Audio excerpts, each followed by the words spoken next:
This portion of the news brought to you by McDonald's. McDonald's, I'm loving it. Police are investigating the country's latest murder after a man was gunned down in front of his home on Willow Tree Avenue in Pinewood Gardens. This marks the 102nd murder for the year. Janae Noel Ferguson was there as it happened.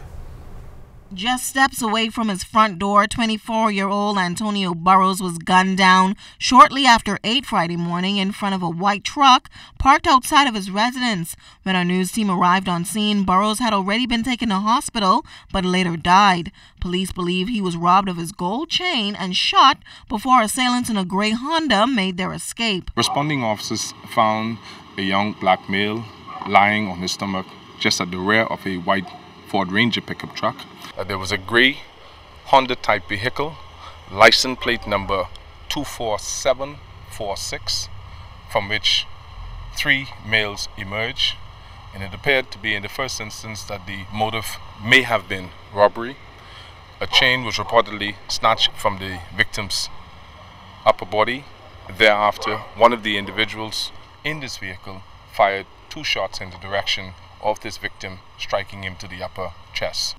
As robbery appeared to have been part of the motive, Chief Superintendent Strawn said the stealing of gold and other jewelry for profit is still a challenge. Grief-stricken family members were at the home of the victim, where a small crowd gathered in front of the Mint Green residence. MP for the area, Kalis Roll, was also on scene.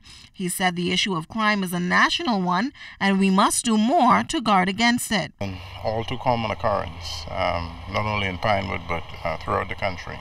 A lot of work to do. And I don't care how many cars you put on the streets.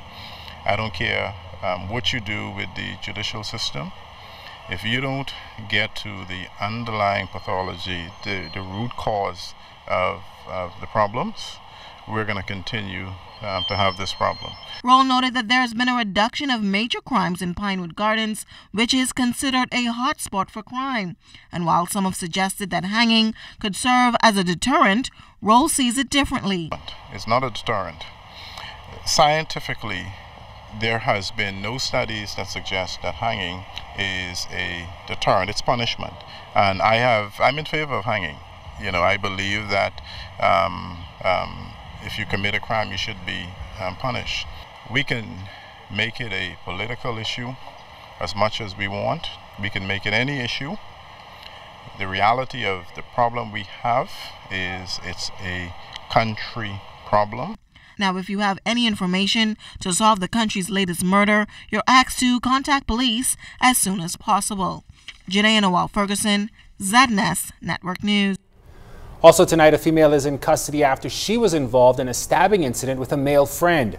Police say the 28-year-old woman and her boyfriend got into an altercation on Ross Corner shortly after 1 o'clock this morning. The male was stabbed in the shoulder with a knife. He was then transported to hospital where he is detained in stable condition. The suspect was subsequently taken into custody in connection with that incident. A prison officer has found himself on the wrong side of the law, and today he faced a magistrate to answer to the charge. Here's Fern Carey. 51-year-old prison officer Irvin Miller is behind bars awaiting trial after being arraigned in the South Street Magistrate Court for drug possession. The Pinewood Gardens resident was allegedly caught with 3 ounces of marijuana that he allegedly intended to supply or sell to others.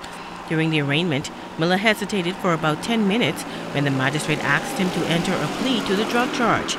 He told the court he needed to consult with his family, saying, quote, "This is a hard thing for me." He then spent more time consulting with his 2 attorneys, who, along with the magistrate, patiently waited for him to come to a decision. But Miller continued to hesitate, prompting the prosecutor to ask that his family be brought into the court. The magistrate then told Miller she had given him enough time and called on him to enter a plea. Miller then said he was not guilty. Bail was denied and he was remanded to prison. However, the court ordered that precautions be taken for his safety as he is a prison officer. Miller returns to court on February 16th. Fern Carey, ZNS Network News. Tonight we conclude our series on guns on the streets of the Bahamas. All week we've told you how guns are being smuggled in and how persons are now assembling guns of their own. Tonight, Janae Noel Ferguson tells us that persons in possession of gun licenses may also be adding to the challenges of cracking down. With murders reaching triple digits and various categories of crime reportedly on the rise, police officials from the firearms unit reporting an increase in the amount of applications for guns.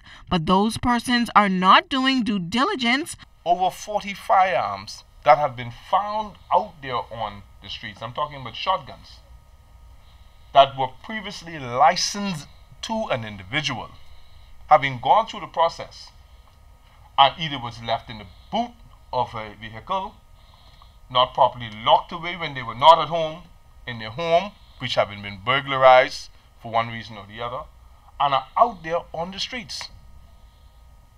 There's a duty of care once you obtain a license as an individual to ensure that your firearm that you get the license for is properly secured. According to Chief Superintendent Ken Strawn and Corporal Frank Edgecombe, there's also been an increase in women applying for gun licenses. Yes, we see the females posing with them. Yes, we have charged females. Yes, females have also been found guilty and are serving time for firearms possession.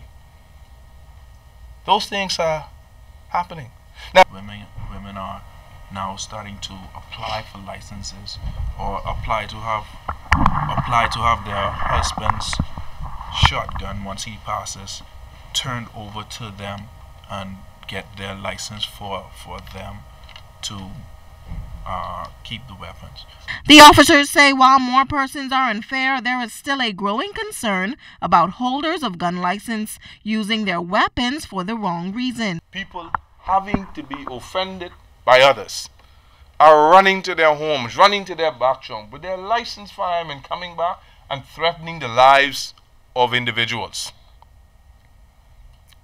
That is an offense for which you are tried indictably. Strawn advised that possessing a gun does not guarantee one's safety.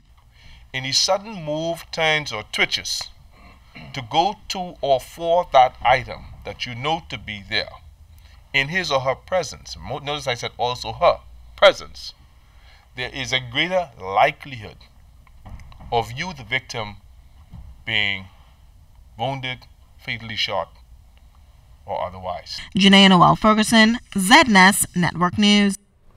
The Ministry of Foreign Affairs and Immigration has taken note of complaints to the ministry from Bahamian citizens about comments made in the press by a purported citizen of the Bahamas who now lives in the U.S. and the adverse comments about the Bahamas from a state legislator in Florida. In a statement, the ministry says it is investigating the complaints to determine what are the appropriate administrative measures, if any, that are necessary to protect the sovereign integrity of the Bahamas. Now, the ministry reminds the public that the Constitution requires all citizens to act in a manner which does not prejudice the sovereignty of the state or jeopardize their own citizenship, and any visitor to our country must comport themselves in accordance with the law.